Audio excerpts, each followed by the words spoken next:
پنجتن پاک کے بارے میں کیا عقیدہ ہے؟ جو یہ عقیدہ رکھتا ہے وہ کافر ہو جاتا ہے۔ پنجتن پاک کا معنی یہ ہے کہ یہ 5 جو ہیں نا یہ تو پاک ہیں، باقی سب ناپاک ہیں۔ یہ تم نے ان کی اندر کے بغض کو تو سمجھا نہیں نا۔ المصطفیٰ، وہی انہوں نے کہا، باقاعدہ اپنے کتابوں میں لکھا ہے، المصطفیٰ والمرتضیٰ ابناہما والفاطمہ، کہ حضور حضرت علی، حسن، حسین اور بی بی فاطمہ سے یہ پنجتن پاک۔ اچھا، ایسے بدبخت ہیں کہ حضرت علی کی بیٹی کلثوم کا نام نہیں لیتے، حسن حسین کا نام لیتے ہیں، لیکن بی بی کلثوم کیوں؟ اگر نام لیں تو وہ تو حضرت عمر کی بیوی بنی، عمر کو داماد باندھنا پڑے گا، اس لیے یہ کلثوم بیوی کا نام ہی نہیں لیتے۔ اور اگر کہیں کتابوں میں بھی لکھا ہے تو کہا ہے کہ ہاں حضرت علی نے شادی تو کر دی تھی کلثوم کی حضرت عمر سے، لیکن اپنی بیٹی نہیں دی تھی، ایک جنی عورت تھی، اس کی شکل کلثوم کی بنا کے حضرت عمر کو دے دی، یعنی حضرت علی دھوکہ کرتے۔ اس کا مطلب تو یہی ہوا نا، جو بندہ رشتے میں بھی دھوکہ کرتا ہو اس پر کوئی اعتبار ہے؟ جھوٹ کے لیے پھر 100 جھوٹ بنانا پڑتا ہے۔ اس لیے ہمیشہ یاد رکھیں کہ اللہ کے نبی معصوم ہوتے ہیں، صحابہ سب محفوظ ہیں، ان پہ بھی اللہ راضی ہو گیا، رضی اللہ عنہم ورضوا عنہ۔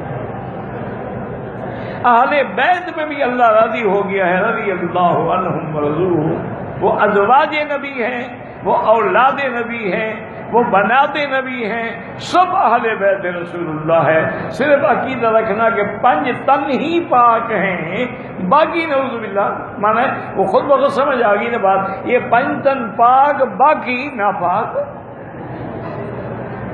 تو جو صحابہ کو ناپاک کہے وہ مسلمان کیسے ہو سکتا ہے؟ اچھا، خدا کی شان دیکھو، یہ کوئی اللہ کی طرف سے ایسی حکمتیں ہیں اس کی کہ حضرت نوح علیہ السلام کے زمانے میں جو بت تھے نا جن کی عبادت کی جاتی تھی، پتہ ہے وہ کتنے تھے؟ وہ بھی 5 تن تھے، ودن، سواعن، یغوثا، یعوقا، نصرا، قرآن میں یہ 5 تن اس وقت سے چلے آ رہے ہیں، یعنی ودن و سواعن و یغوثا و یعوقا و نصرا، آج بھی 5 تن۔ اچھا، آج بھی ہر جگہ کسی جگہ، ہمارے اپنے علاقے کے قریب ایک جگہ تھی، وہاں کا نام ہے 5 پیر۔ یہ کیا ہے بھائی؟ کہتے جی 5 پیر تھے، ان کی تابوت دریا میں سیل میں آ گیا تھا، ہم دفن کے وقت 5 پیر کٹھے دفن ہیں۔ میں نے کہا یار دور دور تو دفن کرتے، کبھی پیر لڑ پڑے پھر کیا کرو گے؟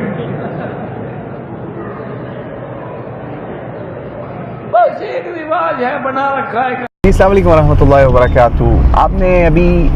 مولانا مکی حجازی صاحب کو، جو کہ مکہ کے اندر حرم میں کعبہ کے سامنے بالکل برآمدوں کے اندر اپنی جہالت کے موتی نچھاور کرتے ہوئے آپ نے سن ہی لیا ہوگا،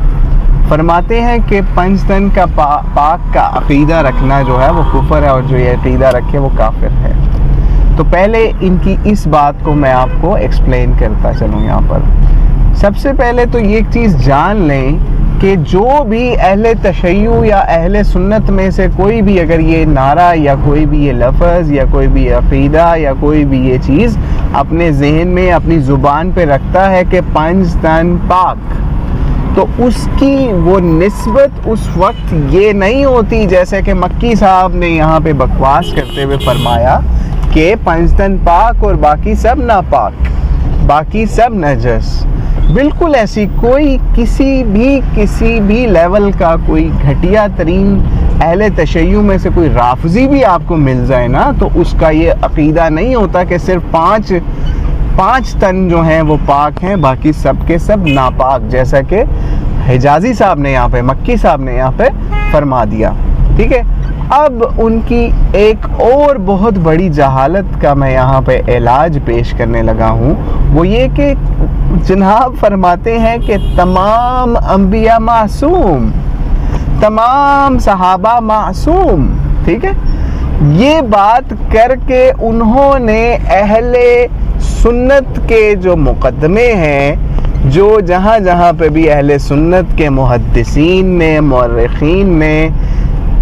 اصحاب النبی کی جو جو غلطیاں بیان کی ہیں، جو جو تماشے ان کے بیان کیے ہیں، جو جو ان کی خرافات جہاں جہاں پہ جس جس لیول پہ بھی بیان کی ہے، ان سب کو پس پش ڈال کے مکی صاحب فرماتے ہیں کہ تمام اصحاب معصوم ہیں، تمام انبیاء معصوم ہیں، یعنی ان کے نزدیک جو نبی ہے اگر وہ معصوم ہے تو اس کے حواری یا اس کے اصحاب یعنی صحابہ وہ بھی معصوم ہیں۔ یہ ایک وہ والا عقیدہ انہوں نے آج ڈیوائز کیا ہے، لوگوں کے سامنے جھاڑنے کی اور اس کی بکواسیات کو پھیلانے کی کوشش کی ہے کہ پچھلے 1400 سال میں اہل سنت کا ایک بھی عالم، ایک بھی جاہل آپ پیش کر دیں کہ جس نے آج تک یہ عقیدہ کسی بھی کتاب کے اندر، کسی بھی عقائد کی کتاب کے اندر یا اپنی کسی بھی تقریر کے اندر پیش کیا ہو کہ تمام صحابہ جو ہیں وہ معصوم ہیں، تو میرے بھائی میں مکی صاحب کے پیر چوموں گا، میں ان کے سر پہ، ان کی پیشانی پہ بوسہ دوں گا اور اپنی کوتاہی کا اعتراف کروں گا۔ لیکن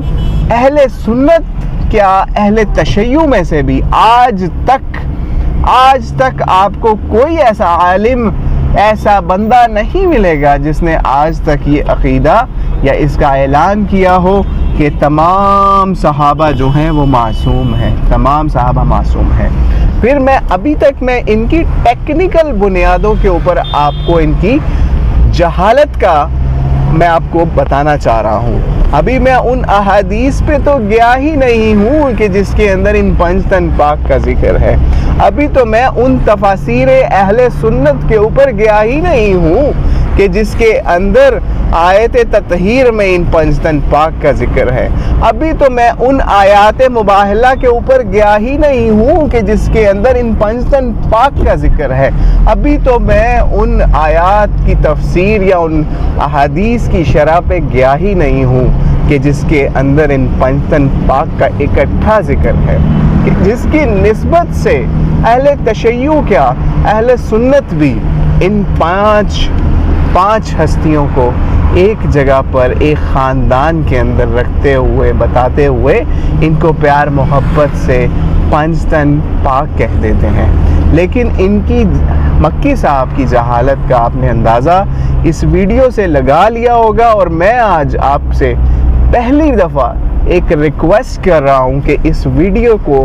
زیادہ سے زیادہ شیئر کریں، اور جو اہل علم ہے وہ میری بات سننے سے پہلے ان مکی صاحب کی جو جہالت ہے اس کو سننے کے بعد خود ہی فیصلہ کر لیں گے کہ یہ بندہ عالم ہے، جاہل ہے، یا ملوکیت کا، بادشاہت کا، MBS کا یا شاہوں کا غلام ہے۔ السلام علیکم ورحمۃ اللہ وبرکاتہ۔